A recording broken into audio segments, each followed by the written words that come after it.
제25차 최고위원회의 시작하겠습니다. 먼저 허은하 당대표님 모두 발언드리겠습니다. 네, 개혁신당 허은하입니다. 고래 싸움에 국민만 죽어가고 있습니다.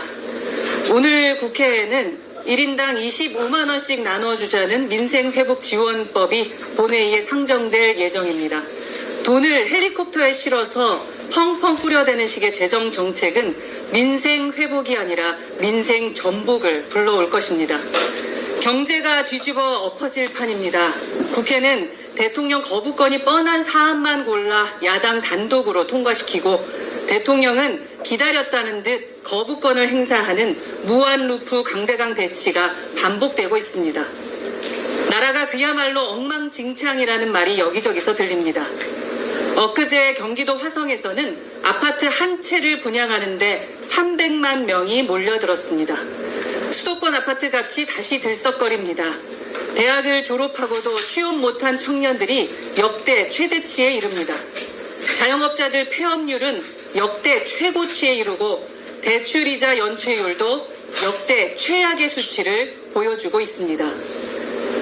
군무원이 정보사 대북요원 명단을 중국 조선족에게 팔아넘기고 북한의 오물풍선은 수도 없이 날아와 용산 대통령실 지붕 위에까지 떨어지고 국정원 요원이 대사관 차를 몰고 가서 한국계 북한 전문가에게 명품 가방을 사주는 장면이 고스란히 사진으로 찍혀 국제적인 망신을 샀습니다.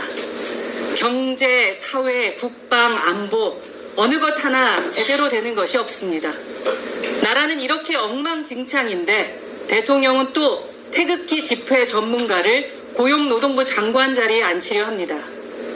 이념적 망상에 사로잡혀 극자에서 극우를 왔다 갔다 했던 돈키호테 같은 인물에게 40년 전 노동운동가에게 미래 세대 일자리 문제를 맡긴다니 이게 도대체 말이 됩니까?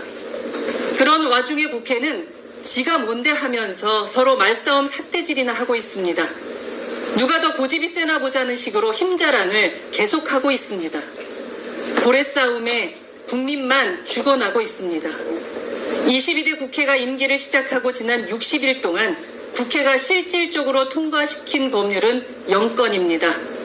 제발 할 일은 안 하고 하지 말아야 할 일만 골라서 하는 중인 것 같습니다. 제발 일 좀 합시다. 한 달 전 저는 이 자리에서 그렇게 일 안 할 거면 세비를 반납하라고 지적한 바가 있습니다. 대통령도 국회의원도 국무의원도 정치권 모두가 월급 받을 자격 없습니다.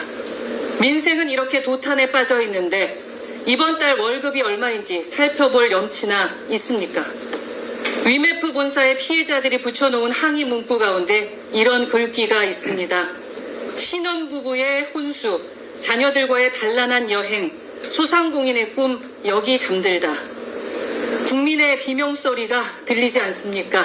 제발 일 좀 합시다. 이상입니다.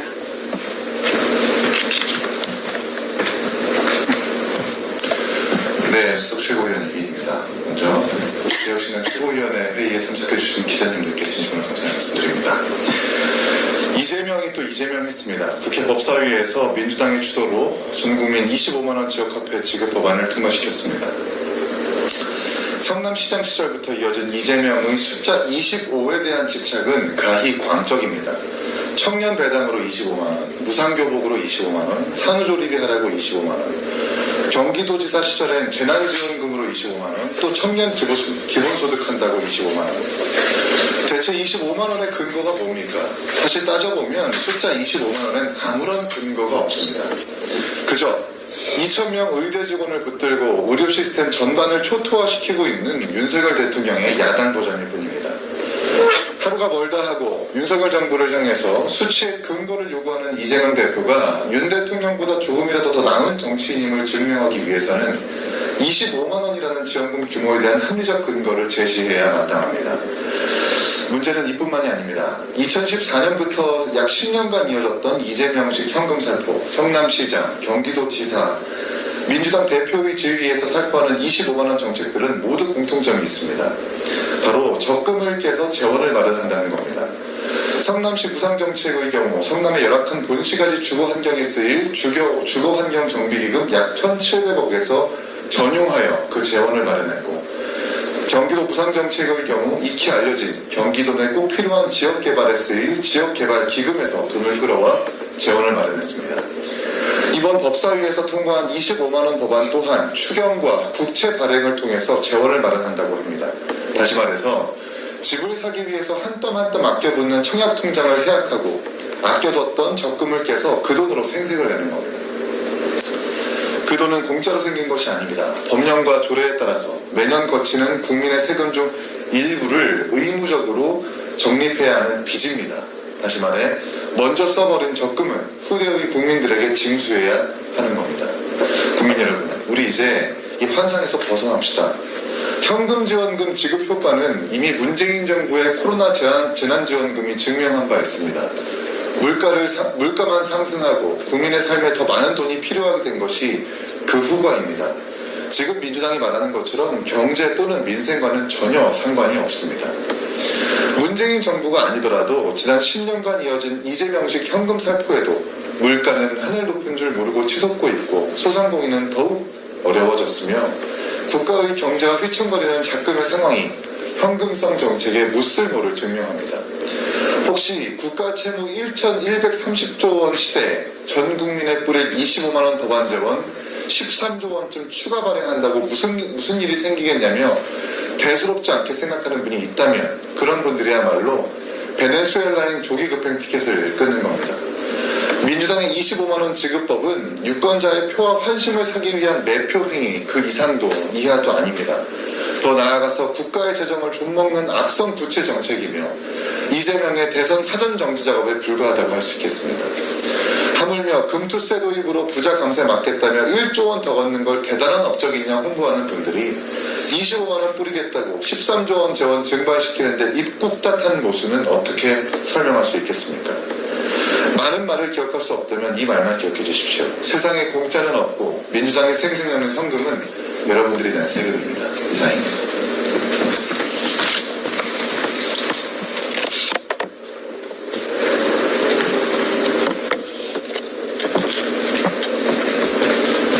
제가 생각하는 가장 못난 정치인은 법대로 하자는 말을 입에 달고 사는 국회의원입니다.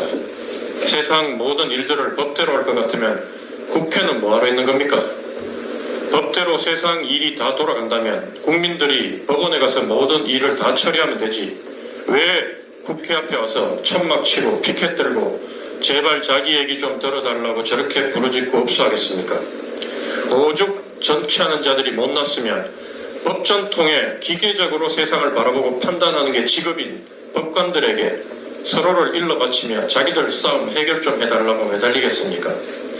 그런데도 이 나라 국회의원들은 일반 국민들이 죽을 때까지 한 번 누리지 못하는 각종 특권을 누리고 대기업 임원 수준의 고액 연봉을 받으며 마치 그것이 자신의 지위와 신분인 양 권위의식에 거들먹거립니다. 공천권을 진 권력자에겐 바른 말 한마디 못하는 자들이 자신보다 약한 공무원과 국민들에게는 호통치고 군림하려는 지지리도 못난 모습을 하루가 멀다 하고 못도 하고 있습니다. 국회의원 배지는 그저 역할을 나타내는 것임에도 그것이 보통 사람들과 자신들을 구분짓는 신분과 지위인 양 착각하는 천박하고 비굴한 인사들로 국회를 채워놨으니 어찌 이 나라 정치가 바로 서기를 기대할 수 있겠습니까? 정치는 법으로 일일이 다 정해놓지 못한 공동체 내의 복잡다단한 상황, 법으로 다 판단할 수 있는 수많은 갈등과 이해 충돌에 대해 민심과 상식의 잣대로 대화와 타협을 이끌어내어 더 건강한 공동체를 만들어내라고 존재하는 것입니다. 그렇기에 국회는 시대의 변화와 민심의 필요에 따라 때론 있는 법을 바꾸거나 없애기도 하고 때론 없는 법을 새롭게 만들기도 하는 것입니다.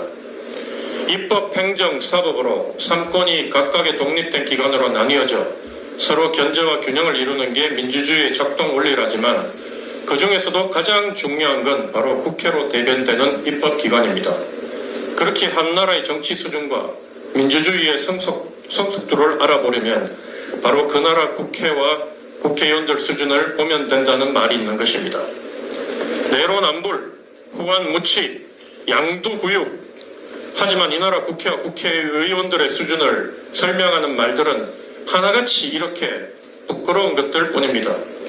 이제 제발 국회를 정상화시켜 정치의 역할을 복원시켜 주십시오. 법대로 입법하고 법대로 필리버스터하며 법대로 거부권 행사하고 법대로 탄핵한다고 당신들은 강변하지만 세상 천지 어느 선진국에서 당신들처럼 다수당이 독단으로 입법을 강행하고 당신들처럼 수준 낮게 필리버스터를 하며 당신들처럼 거부권과 탄핵 소추안을 그리 가벼이 행사한답니까? 대통령이 정말 문제지만 공동체를 위한 생산적인 얘기 하나 없이 오로지 대통령을 탓하며 정치적 이익 챙기기만 혈안이 되어 있는 거대 야당의 행태도 이젠 지긋지긋합니다. 무능하고 독선적인 대통령을 심판하고 응징했기에 정과 사범의 각종 범죄 의혹으로 하루도 조용할 날 없는 사람이 당대표로 있음에도 더불어민주당과 범야권의 국민들이 192석이나 몰아준 것 아닙니까? 한이 걸핏하면 탄핵과 임기 단축이라는 극단적인 말을 입에 올리며 어떻게든 전국을 파국으로 이끌려는 시도를 중단하고 차기 집권 가능성이 가장 높은 175석의 거대 정당으로서 제발 국민 생각하며 어떻게든 나라를 정상으로 회복하려는 모습도 좀 보여주십시오. 솔로몬 왕이 한 아이를 두고 다투는 두 여인에게 아이를 칼로 나눠 반쪽씩 나눠주라고 하자 가짜 엄마는 누구도 가지지 못하게 그렇게 하자고 했던 반면 진짜 엄마는 기겁을 하며 제발 아이를 죽이지 말고 상대 여인에게 주라고 왕에게 절규하던 모습이 떠오릅니다. 아이를 죽이지 말고 차라리 저 여인에게 주라고 울부짖는 진짜 엄마의 마음이 지금 국민의 마음이고 아이를 죽여서라도 자기 분풀이를 하고 자기 욕심을 채우려는 가짜 엄마의 모습이 딱 이재명 대표가 이끌고 있는 지금의 더불어민주당 모습입니다. 요즘 국민들의 마음이 진짜 힘든 이유는 현재의 암울한 정치 상황 때문만이 아니라 이 암울한 상황을 국민들이 힘합쳐 심판하고 걷어내도 동일한 암울함이 또다시 되풀이되며 무한 반복할 것이라는 이 나라의 희망 없는 미래타심을 정녕 몰라서 이런 것입니까? 이상입니다. 네, 조정민입니다. 비교해 주십시오. 비교 받겠습니다. 저의 첫 직장은 KT 프로 농구단이었습니다. 문득 이런 생각이 들었습니다. 프로 스포츠는 왜 존재하는가? 만약 아무도 농구를 좋아하지 않고 NBA나 생활스포츠 농구는 좋아하지만 한국 농구를 보지 않는다면 한국 프로농구는 필요할까요? 요즘 정당이 제대로 된 역할을 하고 있습니까? 정치는 국민이 하는 것이다. 이 가슴 설레는 문구는 끊임없는 자기 객관화와 정치적 욕심을 내려놓는 결단을 품고 있습니다. 기득권 양당 중 한쪽은 총선 승리라는 명분으로 접점을 찾을 노력하지 않고 밀어붙이식 독주를 하고 있고 다른 한쪽은 대통령이라는 명분으로 거부권을 마음대로 행사하고 있습니다. 입법은 어떠한 조율 없이 진행되고 필리버스터, 거부권 행사, 재의결, 부결이 반복되고 있습니다. 중요한 것은 이러한 과정이 반복되면서 국민께서 무감각해졌다는 것입니다. 무감각은 무관심으로 이어지고 있습니다. 이번 4박 5일 필리버스터에서 기억남는 의원이 있습니까? 저는 개인적으로 이준석 의원밖에 생각나지 않습니다. 탄핵소추안, 특검, 필리버스터는 의외의 중요한 기능입니다. 하지만 자판기에서 커피 뽑아 먹듯이 쉽게 언급되고 진행되고 있습니다. 물론 윤석열 정부의 무능과 잘못은 철저히 따져야 하고 특히 최상병 특검은 신속하게 진행되어야 합니다. 정치는 국민이 하는 것이다. 제 시각으로는 현재 대한민국 정치는 강성 지지자가 하고 있습니다. 기득권 양당의 평행성 정치가 언제쯤 끝날까요? 저성장 대한민국의 현안과 민생은 언제쯤 다뤄질까요? 국민의 무관심을 유도하고 있는 기득권 양당 정치가 과연 필요할까요? 국민께 호소드립니다. 저와 그리고 우리 개혁신당은 믿을 곳은 국민뿐입니다. 현 정치의 상황이 지겹고 답답하시다면 무관심이 아니라 비교를 선택해 주십시오. 국민께서 비교만 하셔도 정치개혁 시작됩니다. 우리 개혁신당 비교 받겠습니다. 감사합니다.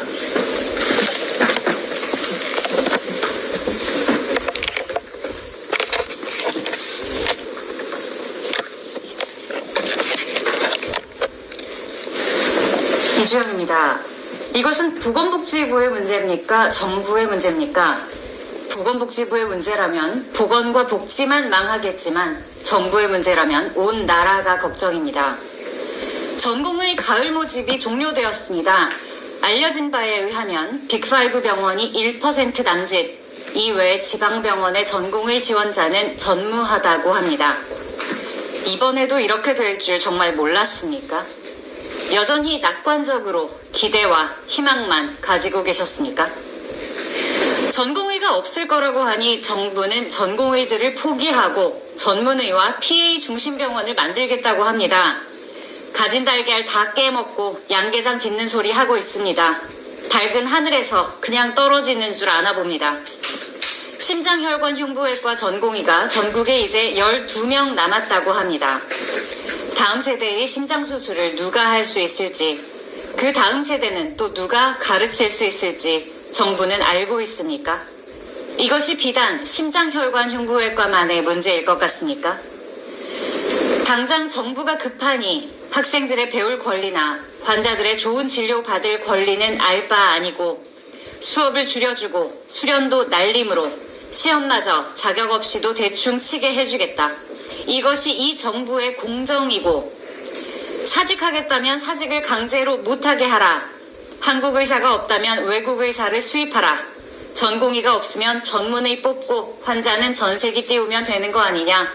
전문 분야에 대한 이 정도의 얄팍하고도 즉흥적인 현실인식이 이 정부의 상식이라면 여러분 안타깝지만 이 나라의 정책이란 익명 댓글만도 못한 수준이므로 우리 앞가림은 우리가 알아서 해야 할 것 같습니다.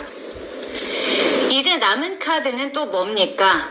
현장의 의료진이라면 도저히 상상할 수조차 없는 기상천외한 계획만 쏟아져 나오니 이것은 정부 정책인가 사회 실험인가 하는 생각까지 듭니다. 필수 의료 패키지에 필수 의료가 망가지고 지방의료 육성체계 지역의료가 무너지고 있습니다. 정부가 눈이 가려져 있다면 국민이 눈을 떠야 합니다. 정부의 공정과 상식이 이 수준이라면 우리는 의료가 아니라 다른 더 많은 것들을 걱정해야 합니다. 경제도, 외교도, 안보도, 교육도 이런 공정과 상식으로는 제발 아무것도 하지 마십시오.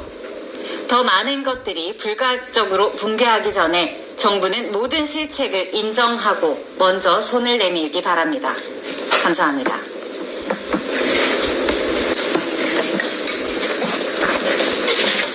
네, 이상으로 21명이 마치도록 하겠습니다. 어른 여러분 협조 부탁드리겠습니다.